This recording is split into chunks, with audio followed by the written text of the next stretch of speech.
नमस्कार दोस्तों, मैं हिमांशु पटेल आपका इस वीडियो में स्वागत करता हूं। आजकल के सभी बच्चों का सपना रहता है कि मुझे भी एक अच्छी से अच्छी सरकारी नौकरी मिल जाए, लेकिन कुछ बच्चों को यह पता ही नहीं होता है कि मुझे वहां तक जाने के लिए क्या क्या करना होगा, कौन कौन सी एग्ज़ामें देनी होगी।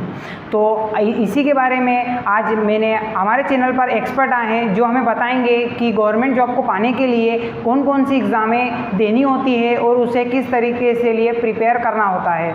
तो चलिए हम बढ़ते हैं अपनी वीडियो की ओर। सबसे पहले मैं हमारे एक्सपर्ट का आपसे परिचय करवा देता हूं। तो मैं हमारे एक्सपर्ट से निवेदन करूंगा कि वह अपना सबसे पहले इंट्रोडक्शन दे। हेलो गाइस, मैं Nandkishore Birla, BE.M.Tech, 12 year teaching experience. मैं पिछले 12 साल से प्रतियोगी परीक्षाओं की तैयारी में लगा हुआ हूँ और स्टूडेंट को निमाड़ के क्षेत्र में प्रतियोगी परीक्षाओं के बारे में हमेशा गाइडेंस देते रहता हूँ। आज मेरे साथ मेरे चैनल के एक्सपर्ट जुड़े हुए हैं जो मेरा इंटरव्यू लेना चाहते हैं और इस चैनल के माध्यम से हम लोग ये बताना चाहते हैं कि एक स्टूडेंट को अपनी लाइफ में सक्सेस कैसे होना है और वो सक्सेस होने के लिए कंपटीशन एग्ज़ाम का अगर सहारा लेता है तो कैसे लेना है उसको। मैं बताना चाहता हूँ कि स्टूडेंट जैसे ही 12th पास करता है और किसी न किसी ग्रेजुएशन में एडमिशन लेता है तो उसे कंपटीशन एग्ज़ाम की तैयारी करना स्टार्ट कर देना चाहिए। जैसे ही वो फाइनल ईयर में आता है वो कहीं ना कहीं किसी न किसी कंपटीशन एग्ज़ाम को क्रैक कर सकता है, जिससे वो अपनी लाइफ, अपने फ्यूचर को सिक्योर बना सकता है। मैं मैम से भी निवेदन करूंगा कि वह भी अपना इंट्रोडक्शन दे और हमारे बच्चों को कुछ कहें। मैं Kiran Birla from Sanawar, electrical engineer. मेरा एजुकेशन दिल्ली से रहा। मैं पैरामाउंट संस्था में पिछले 6 वर्षों से जुड़ी हूँ and head of faculty member हूँ। मैं इस संस्था में प्रतियोगी परीक्षाओं का मेन सब्जेक्ट एप्टीट्यूड पढ़ाती हूँ, जिसमें स्टूडेंट को बहुत सारी प्रॉब्लम फेस करनी होती है। लेकिन यदि स्टूडेंट इस संस्था से जुड़ता है तो मैथ्स में जो स्टूडेंट को प्रॉब्लम होती है वह आज के बाद स्टूडेंट्स को ऐसी प्रॉब्लम फेस नहीं करना पड़ेगी। इस संस्था में MPPSC, police, Patwari, SSC and अन्य गवर्नमेंट जॉब की तैयारी करवाई जाती है। सर आप हमें यह बताइए कि जो भी बच्चा आर्मी में जाना चाहता है, पुलिस में जाना चाहता है या किसी भी सिविल सर्विस में जाना चाहता है, उसे कौन कौन सी बातों का ध्यान रखना चाहिए और उसे अपनी पढ़ाई किस तरीके से करना चाहिए?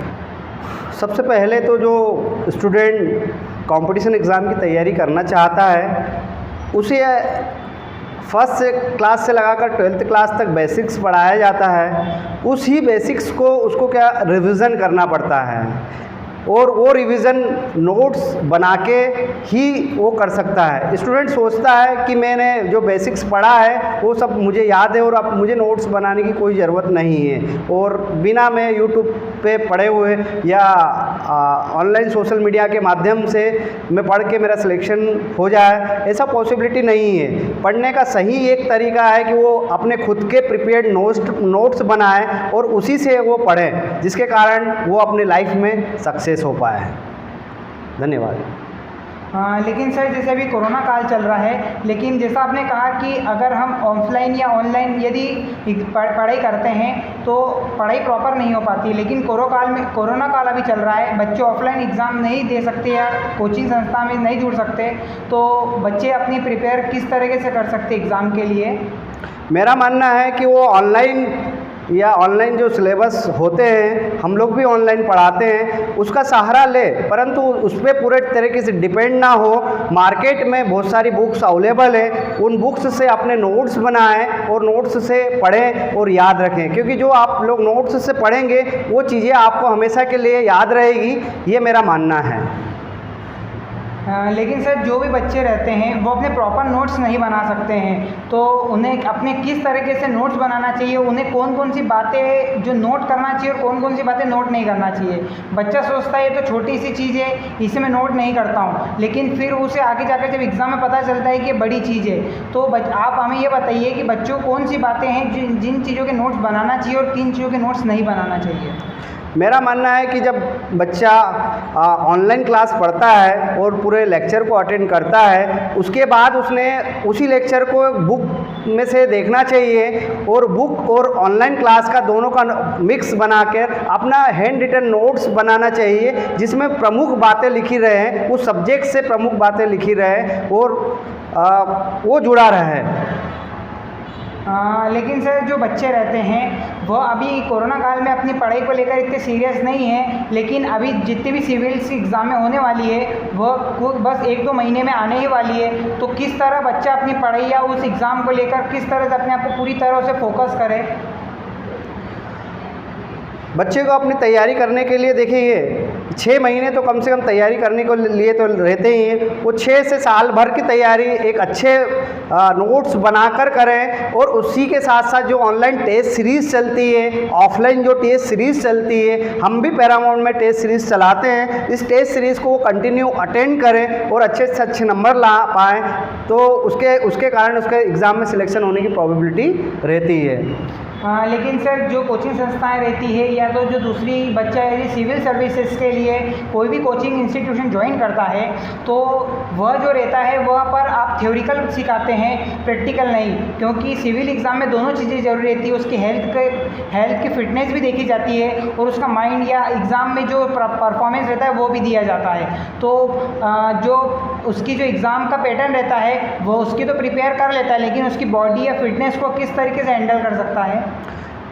देखिए, जो बच्चे आर्मी या पुलिस लाइन में जाना चाहते हैं उनके लिए एक प्रोग्राम 2 तरीके के होते हैं। दैट मीन्स एग्ज़ाम 2 तरीके की होती है। एक उसको रिटन एग्ज़ाम की तैयारी भी करना पड़ती है और साथ ही साथ फिज़िकल एग्ज़ाम की तैयारी भी करना पड़ती है। मोस्टली ऐसी एग्ज़ाम्स होती है जो पहले रिटन एग्ज़ाम की तैयारी रिटन एग्ज़ाम होती है और बाद में फ़िज़िकल की तैयारी होती है। तो जब स्टूडेंट रिटन एग्ज़ाम निकाल लेता है तो ऑलमोस्ट उसको 3 से 4 महीने मिलते हैं फिज़िकल करने के लिए। उस समय वो अपना फ़िज़िकल अच्छे से करके वो पास कर निकाल सकता है। सर आप हमें बताइए कि कौन कौन सी सिविल एग्ज़ाम के जाने के लिए, गवर्नमेंट जॉब को पाने के लिए कौन कौन सी एग्ज़ामें होती है और उन्हें कैसे अप्लाई किया जा सकता है और क्या क्या क्वालिफ़िकेशंस रहते हैं?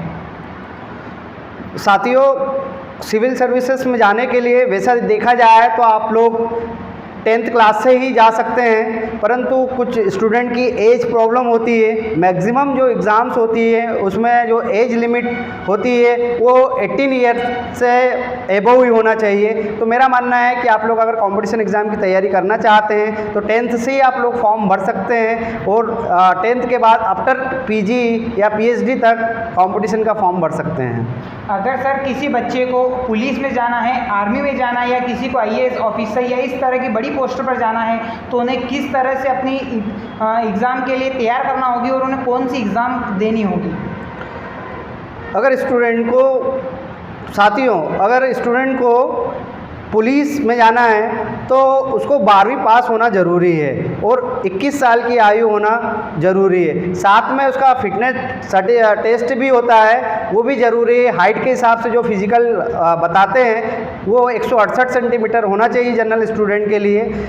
तो उसके पहले उसको रिटन एग्ज़ाम की तैयारी करवाना पड़ती है। रिटन एग्ज़ाम में जो सब्जेक्ट रहते हैं मेन एप्टीट्यूड रहता है, रीजनिंग रहता है, GK रहते हैं। ये बेसिक सब्जेक्ट हैं जो हर स्टूडेंट को हर एग्ज़ाम में क्वालिफाइड करना ही पड़ता है। जैसे हम देख रहे हैं कि थोड़े ही दिनों में SSC की एग्ज़ाम भी आने वाली है, तो हम सर से यह चाहते हैं कि जो भी बच्चे SSC की तैयारी कर रहे हैं वह किस तरह से अपनी प्रिपरेशन को जारी रखें इस कोरोना काल में भी, और उन्हें किन किन बातों का ध्यान रखना होगा? साथियों, जो स्टाफ सिलेक्शन कमीशन है वो हर साल प्रतियोगी परीक्षाएं आयोजित करवाती है। जो स्टूडेंट 10th, 12th और ग्रेजुएशन तीनों लेवल की एग्ज़ाम्स होती है, और मेरा मानना है कि अगर स्टूडेंट इन एग्ज़ाम की तैयारी करता है तो अपनी कंटिन्यू मेहनत जारी रखें, जिससे हर साल जो एग्ज़ाम्स आती है वो फाइट कर पाएँ। सर MPPSC के लिए जो बच्चे प्रिपेयर कर रहे हैं उन्हें किस तरीके से प्रिपेयर करना चाहिए? इस MPPS में कौन कौन सी पोस्टेस अवेलेबल होती है, क्या होती है, मतलब हमें डिटेल में बताइए कि MPPSC क्या होता है?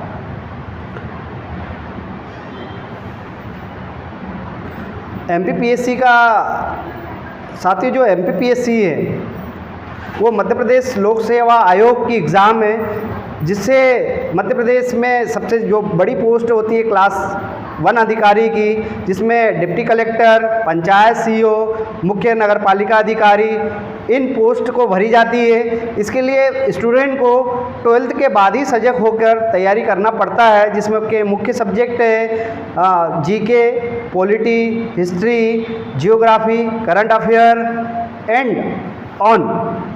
अगर कोई बच्चा आईएएस, आईपीएस जैसी बड़ी एग्ज़ामों की तैयारी करना चाहता है तो वह किस तरीके से वो अपने प्रिपेयर कर सकता है। लेकिन कुछ बच्चे जो छोटे छोटे गांवों से रहते हैं वह यूपीएससी की बड़ी एग्ज़ाम को क्रैक करने के लिए बाहर नहीं जाना चाहते हैं। वो चाहते हैं कि मैं खुद ही इसे क्रैक करने की कोशिश करूं और अपने आप को एक उस डिसिप्लिन की तरह ले चलूं ताकि मैं एग्ज़ाम को क्रैक कर सकूं। तो क्या यह उचित है कि बच्चा अपने घर पर रहकर ही यूपीएससी की एग्ज़ाम को क्रैक कर सकता है? देखिए, बच्चा घर पर रहकर यूपीएससी तो क्रैक नहीं कर पाता है, ये साथ तो सत्य है। उसे किसी न किसी इंस्टीट्यूशन का माध्यम ज़रूरी है। हम निमाड़ क्षेत्र में छोटे से शहर सनावद में इस तरह की एग्ज़ाम्स की तैयारी करवाते हैं। अगर स्टूडेंट चाहे तो वो आके हमारे मार्गदर्शन में यूपीएससी, एमपीपीएससी की तैयारी कर सकता है। हम हमारे एक्सपर्ट का हम दिल से शुक्रिया अदा करते हैं कि उन्होंने हमारे बच्चों को मार्गदर्शन किया और उन्होंने अपना अमूल्य समय निकालकर हमारे चैनल पर और हमारे साथ वीडियो बनाने का निर्णय लिया। तो मिलते हैं हम नेक्स्ट वीडियो में। जय हिंद, जय भारत।